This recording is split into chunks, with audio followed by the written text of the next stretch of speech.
এই যে বাচ্চা পেরো থাকতে বাচ্চা আম্মু আসতে চাইছে আমার হাঁসের মাংস খাওয়ার জন্য, কিন্তু দুর্ভাগ্যবশত আসতে পারে না, কেন বাচ্চা লুল পরে না।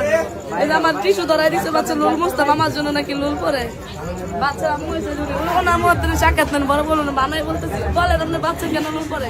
আসলে আমি আজকে প্রায় এক বছর যাবত এই শাকিলাপুরে দেখার জন্য অনেক আশা ছিল ওনারা দেখবো, কারণ বেবিটা পেটে ছিল। আমার শাকিলার হাঁসের মাংস খাইতে মন চাইছিল। আমি এমন কিছু নাই যে বাকি আছে ওনার খাই নেই, খালি লাস্টে বাকিটা ছিল শাকিলার হাঁসের মাংস। কারণ 3 বার আসছিলাম, আমি পাই নাই।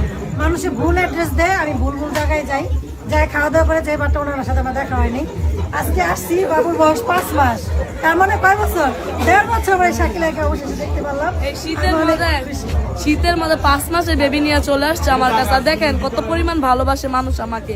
আর যে এখন একজন হ্যাটার্স আছে এগুলারে পরোয়াই করি না, এত ভালোবাসা আমাদের 2-1টা থাকতেই পারে।